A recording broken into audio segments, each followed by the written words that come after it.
जय हिंद। इसके ठीक पहले वाले वीडियो हम लोग समझ लिए थे कि गैल्वेनी सेल और डेनियल सेल दोनों एक ही सेल हैं, पर किस प्रकार से ये काम करते हैं एकदम बेहतरीन तरीके से हम लोग समझे थे।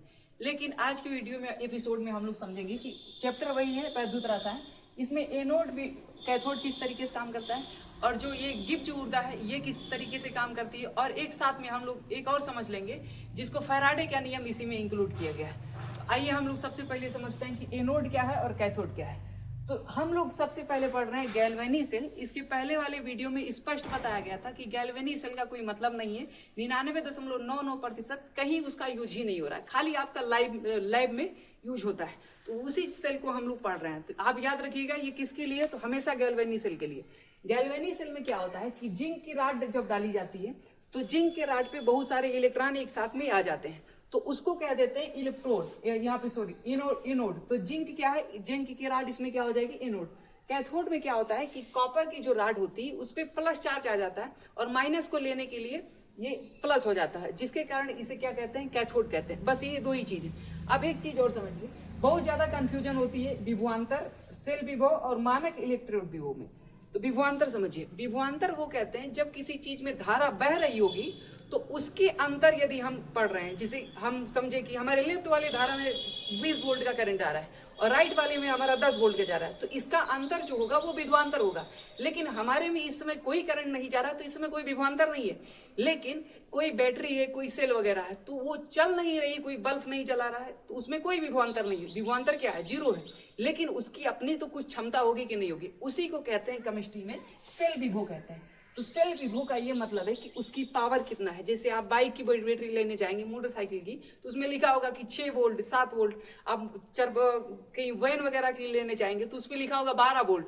12 वोल्ट क्या बताता है कि वो होता है सेल विभव, यानी सेल का जो एक्चुअल में पावर है।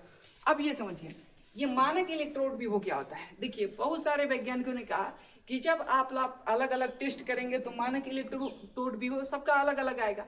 तो कुछ हम ऐसे कुछ कंडीशन लगा देते हैं ताकि कोई भी एक्सपेरिमेंट करेगा तो सबका एक ही आएगा। वो मानक इलेक्ट्रोड विभव का मतलब ये है कि किसी कंडीशन के अनुसार यदि हम इलेक्ट्रोड विभव निकाल रहे हैं तो उसको मानक इलेक्ट्रोड विभव कहेंगे। अब समझिए कि किसी भी बैटरी का पावर कितना होगा, इसको हम इलेक्ट्रोड विभव यानी ई सेल से दर्शाते हैं। अब ई सेल कैसे निकालेंगे तो समझिए, जैसे हमारे पढ़ा था गैल्वेनी सेल, तो गैल्वेनी सेल में ये जो जिंक है इलेक्ट्रॉन देने का काम करता है, यानी एक प्रकार का ये दाता है और कहता है कि हमसे जितना चाहे आप इलेक्ट्रॉन ले लीजिए।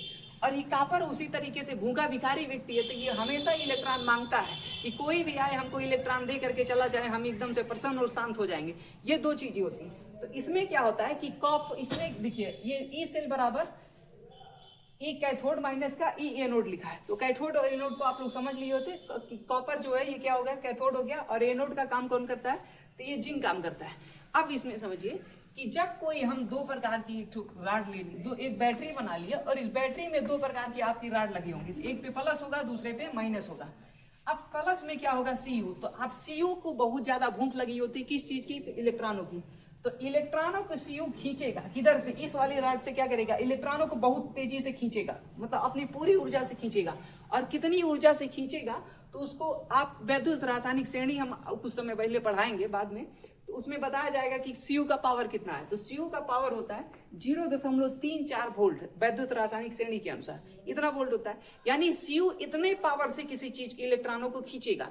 जबकि जिंक क्या करता है कि जिंक 0.76 पावर से इलेक्ट्रॉन को देगा। इसमें समझिए कि ये तो खींचने का काम कर रहा है और ये भी क्या कर रहा है, ये भी देने का काम कर रहा है, यानी ये पावर लगा रहा है। अब ऐसे समझिए, हम किसी चीज को खींच रहे हैं, किसी व्यक्ति को हम ये चाक को हम पीछे से खींच रहे हैं, तो खींच रहे हैं और उधर से आकर के कोई चाक पे धक्का लगा दे रहा है, तो बताइए हमारी इसमें हमारा फायदा होगा कि नहीं होगा। सेम यही चीज हुआ ई सेल में। अब ई सेल को इसको लिखने का पीछे का रीजन क्या है, तो इसको समझिए। देखिए ई सेल में ई कैथोड लिखिए, तो ई कैथोड का मान कितना है, 0.34 मान है। और फिर उसमें देखेंगे तो माइनस यहाँ लगाए, माइनस ये लगाए, तो माइनस माइनस प्लस हो जाएगा और 0.76 हो जाएगा। अब इसको टोटल में जोड़ेंगे तो 1.1 वोल्ट का आपका बैटरी बन करके तैयार हो जाएगी। तो ये बैटरी कैसे बन के तैयार होगी, तो इन्होंने कहा कि गैल्वेनी सेल में आप जिंक तो डलवे करेंगे, आप कॉपर भी डाल देंगे, दोनों चीज डाल देंगे। कॉपर 0.34 वोल्ट से खींचेगा इलेक्ट्रॉनों को, जबकि जिंक इसी में फायदा, इसी में सपोर्ट करने के लिए आएगा कि भैया तुम खींच रहे हो तो लो, हम भी तुमको पीछे से दे रहे हैं। तो तो 0.76 वोल्ट से ये देगा। तो टोटल बैटरी की जो क्षमता हो जाएगी 1.1 वोल्ट की ये बैटरी की क्षमता हो जाएगी। अब हम लोग समझते हैं नॉट समीकरण को वो कहना क्या चाहते हैं उसको समझ लेते हैं, उसके बाद हम लोग समीकरण पे आएंगे। उन्होंने कहा था कि जब आपकी एक कोई बैटरी होती है तो उसमें देखे होंगे एक ठो प्लस चार्ज, प्लस का एक ठो राड लगी होती है, एक माइनस लगी होती है। इसको हम मान लिए माइनस का और ये वाला हम मान लिए प्लस। तो माइनस है तो जाहिर सी बात है इसमें Zn हो जाएगा और इसमें क्या हो जाएगा Cu हो जाएगा। किसके अनुसार? तो गैल्वेनी सेल के अनुसार। अब इसमें समझिए इन्होंने कहा कि ये वाला जो विलयन है ये जिंक की इच्छा है कि लगातार हम इलेक्ट्रॉन देते रहें, किसी से मांगने ना जाए, लेकिन हमारी जो मतलब इच्छा है कि देते रहने की हम देते रहें।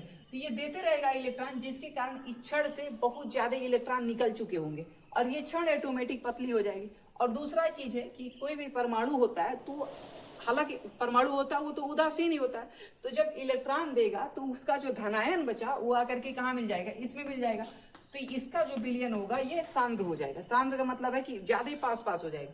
सेम चीज इसमें देखिए, जब Cu के पास इलेक्ट्रॉन जाएंगे और Cu क्या करेगा कि अपनी राड को धीरे धीरे मोटा कर लेगा। कैसे मोटा करेगा कि Cu के पास क्या प्लस चार्ज होता है इस राड पे और इधर से जा रहा है माइनस चार्ज, तो Cu की राड धीरे धीरे मोटी हो जाएगी, लेकिन इसका विलयन जो है वो धीरे धीरे यहाँ पतला होता चला जाएगा। अब यहीं पे आ गई समस्या।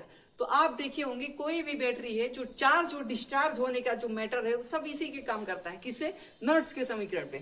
तो नर्स के समीकरण होता क्या है कि जब आप बहुत ज्यादा बल्ब वगैरह चला लेते हैं, मान लीजिए कोई आपके इन्वर्टर की बैटरी है और पंखा वगैरह चला करके खत्म कर दी, तो उसमें एक चीज होता है, वो क्या होता है कि ये वाला जो विलयन होता है वो सांद्र हो जाता है और इलेक्ट्रोड की इस वाली की जो राड होती है Zn की जो जिंक की जो राड होती है वो बहुत ज्यादा पतली हो जाती है और इसका उल्टा हो जाता है Cu में।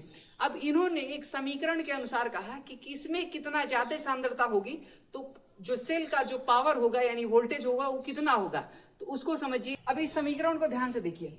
इन्होंने कहा कि ई सेल यानी सेल की जो पावर है वो किस तरीके से काम करेगी, तो ई नॉट सेल और माइनस का आप 0.591 बटे में n और लॉग ए सांद्रता, ए का मतलब है कि सांद्रता, ए का मतलब एनोड की सांद्रता जो इस साइड में थी जिंक की, और इसके नीचे एक सी लगाया जिसका मतलब होता है कैथोड की सांद्रता यानी कॉपर की सांद्रता।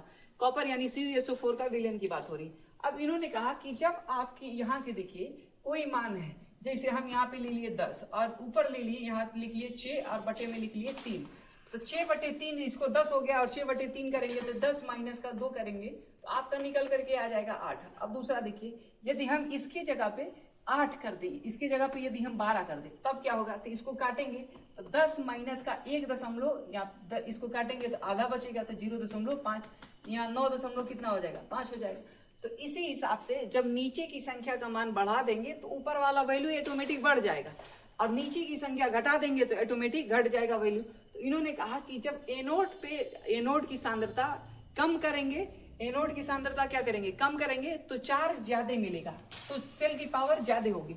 और उसके विपरीत समझिए, एनोड की सांद्रता यदि बढ़ा देंगे यानी इसका मान बहुत ज्यादा हो जाएगा तो इसका मान क्या हो जाएगा ऑटोमेटिक घट जाएगा।